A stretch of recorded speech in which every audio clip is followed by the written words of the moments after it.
Je viens de dire à quelqu'un, prends courage. Ça va marcher. Jésus est avec toi. Si tu es vivant, ça ira. Jésus te dit, prends courage. Tu as pleuré hier, mais lève-toi aujourd'hui. Tu as pleuré hier, mais lève-toi aujourd'hui. Ne te décourage pas. Arrête de comparer ta vie à ton voisin. Quand tu compares la destinée, tu ne maîtrises pas qui est Dieu. Arrête cela. Prends courage. Et il dit, j'ai vaincu le monde. Je suis... Il a vaincu le monde. Jésus a vaincu. Mon frère, tu finiras par vaincre ce péché. Tu n'as pas entendu. Tu finiras par vaincre ce péché. Prière puissante pour les jours d'épuisement et de désespoir, pour celles et ceux qui n'ont plus de force, mais qui espèrent encore en Dieu. Reçois cette prière avec foi. Si tu ne peux pas parler, pose simplement ta main sur ton cœur. Le Seigneur voit, le Seigneur entend, le Seigneur agit. Il y a des jours où tout en toi veut crier « J'en peux plus ». Des jours où tu veux tout quitter, tout arrêter, tout lâcher. Tu regardes ta vie, ton travail, ta maison, ton cœur, et tu dis « Seigneur, pourquoi? Jusqu'à quand ?» Mais aujourd'hui, dans ta faiblesse, dans ton épuisement, dans tes larmes que personne ne voit, Dieu est là, et il entend même le soupir que tu n'arrives plus à exprimer. Alors ensemble, laissons notre cœur parler à Dieu. Prions. Seigneur mon Dieu, je viens devant toi sans masque, sans force, sans mots. Je n'ai plus les bonnes phrases, plus les prières puissantes, plus les chants de victoire. Tout ce que j'ai, c'est un cœur brisé, un cœur fatigué de lutter, un cœur vidé par les tempêtes, un cœur qui crie en silence. Seigneur, aide-moi. Regarde-moi, Père. Je suis à bout. Mes mains sont vides, mes genoux tremblent. J'ai fait de mon mieux, j'ai tout donné. Mais le découragement m'a englouti. Je n'en peux plus. Je ne comprends plus rien. Mais je sais une chose. Toi, tu es fidèle. Alors aujourd'hui, je dépose tout à tes pieds.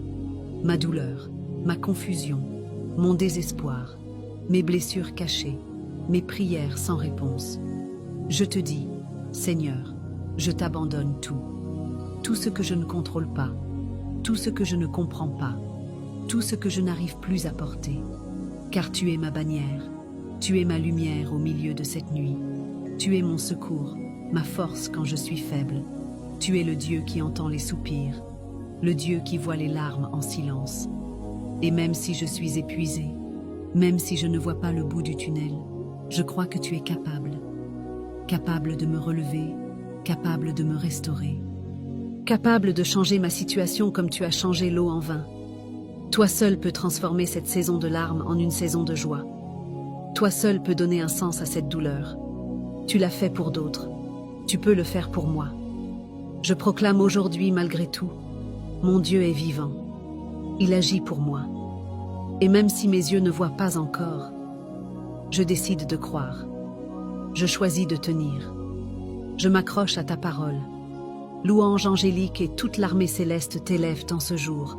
Et moi, dans ma faiblesse, je proclame ta grandeur. Car tu es digne, même quand tout va mal. Tu es saint, même quand je ne ressens plus ta paix. Tu es bon, même quand mes pensées sont confuses. Viens me secourir, Seigneur. Ressuscite en moi la vie. Donne-moi un souffle nouveau. Inonde mon cœur de ta paix. Je ne veux pas abandonner, car je sais que ta main me soutient, même dans l'invisible. Alors je m'attends à toi, et je déclare, ce n'est pas la fin, ce n'est pas fini. Ne sous-estime jamais les prières d'une femme.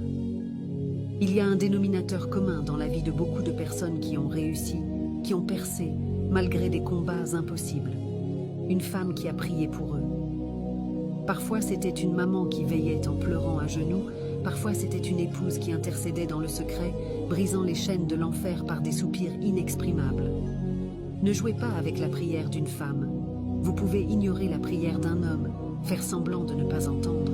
Mais quand une femme prie et pleure, même ses larmes deviennent des prières liquides qui montent jusqu'au trône de Dieu.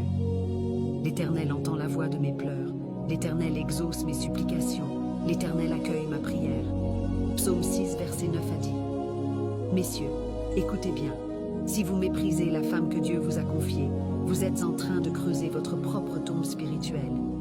Certains hommes voient leur vie bloquée, stagnante, pleine d'échecs, pas à cause d'un manque d'effort, mais parce qu'ils ont offensé le cœur d'une femme qui priait pour eux. Vous, maris, vivez avec vos femmes en tenant compte de la nature plus délicate de leur être afin que rien ne fasse obstacle à vos prières. 1 Pierre 3, verset 7. Dieu ne prend pas à la légère les pleurs d'une femme brisée, surtout si c'est une épouse fidèle, une mère en prière. Appel aux femmes, continuez de prier, surtout pour vos enfants. Femmes de prière, n'abandonnez jamais vos genoux pour vos enfants, même s'ils ont grandi, même s'ils sont perdus, même s'ils semblent loin de Dieu. Une seule prière d'une mère peut sauver un destin, même à la dernière seconde.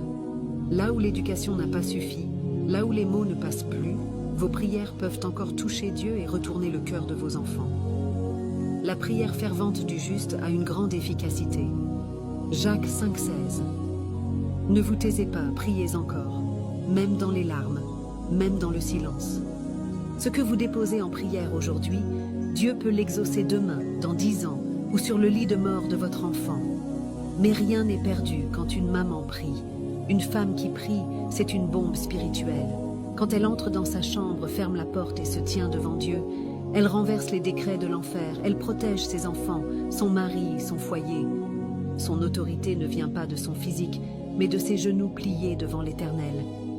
C'est pourquoi ne fais jamais pleurer une femme qui prie pour toi. Tu crois qu'elle pleure parce qu'elle est faible, mais Dieu recueille chaque larme dans un flacon, et il agit au temps marqué. Tu as compté les pas de ma vie errante, recueille mes larmes dans ton outre, ne sont-elles pas inscrites dans ton livre? Psaume 56, 8. Maintenant reçois cette prière. Éternel, Dieu Tout-Puissant, toi qui écoutes le murmure des cœurs brisés et qui réponds aux larmes silencieuses. Aujourd'hui, je te prie pour chaque femme, chaque maman, chaque épouse qui te cherche avec foi dans le secret de sa chambre. Que leur voix soit entendue dans les cieux. Que leur intercession bouleverse les situations. Que leur fidélité ouvre les portes fermées. Et que leur foi attire les miracles dans leur maison. Seigneur, souviens-toi de celles qui pleurent pour leurs enfants, de celles qui intercèdent pour un mari froid, infidèle ou absent, de celles qui se battent en silence mais ne lâchent pas ton manteau. Et je te supplie, Seigneur, fortifie les mères qui prient pour leurs enfants. Même si leurs enfants sont devenus grands, même s'ils ont quitté la maison, ne laisse pas leurs prières tomber à terre. Les douleurs qui ne se disent pas. Dans la vie, il existe des douleurs qu'on peut exprimer. Mais il y en a d'autres, plus profondes, plus sourdes, qui appellent au silence. Ces douleurs-là ne trouvent pas de mots. Même quand on te demande « Qu'est-ce qui ne va pas ?» tu restes là, incapable de répondre. Non pas parce que tu refuses de parler, mais parce que tu ne sais pas comment dire ce que tu ressens. Ton cœur est lourd, ton esprit est embrouillé. Ce que tu vis dépasse les mots. Alors les gens pensent que tu caches quelque chose, que tu ne veux pas parler. Mais en vérité, tu ne sais pas comment expliquer ce feu intérieur, cette injustice, cette douleur, cette trahison, ce vide. Et pire encore, tu ne sais même pas à qui confier ce fardeau. Pourquoi? Parce que ceux qui posent la question ne sont pas toujours ceux qui savent t'écouter. Parce que tout le monde n'a pas un cœur compatissant. Parce que même ceux que tu croyais proches peuvent devenir étrangers dans les moments les plus sombres. Oui, Dieu permet parfois qu'on traverse le feu.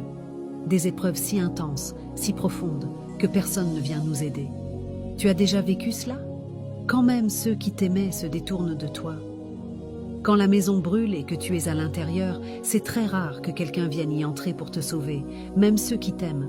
Et peu importe ce que tu as fait pour eux, peu importe la relation que vous aviez, peu importe les promesses qu'on t'a faites, tu es là, seul, dépassé, bloqué, fatigué de parler, fatigué d'expliquer. Alors tu te replies, tu pries en silence, tu changes les détails de ton histoire quand on te pose des questions, tu coupes court parce que tu en as marre de répéter, parce que tu sais que ceux qui écoutent ne comprennent pas vraiment. Alors quand on te demande comment tu vas, tu réponds simplement « Dieu est vivant, Dieu est sur le trône ». Ce n'est pas une fuite, c'est une déclaration de foi. Quand tu n'as plus de mots, il ne te reste qu'une chose, la foi. Une foi nue, brute, profonde. Dieu agira. Dieu est bon. Dieu est encore sur le trône. Même si tu ne vois rien, même si tu ne ressens rien, même si tout est bloqué autour de toi. Tu continues à croire. Tu continues à honorer Dieu. Pas parce que tout va bien, mais parce que tu sais qu'il est ta seule solution. Alors ne baisse pas les bras. Ne laisse pas le désespoir voler ta confiance. Ne cherche plus à tout expliquer aux hommes. Tourne-toi vers Dieu. Lui seul te comprend sans que tu aies besoin de parler. Lui seul connaît chaque détail que tu caches.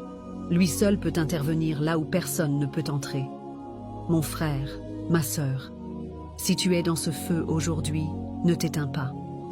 Même au milieu des flammes, Dieu est capable d'agir. Cherche seulement à l'honorer dans ta douleur, et il interviendra. Ce n'est pas fini. Tu n'es pas abandonné. Dieu n'a pas dit son dernier mot.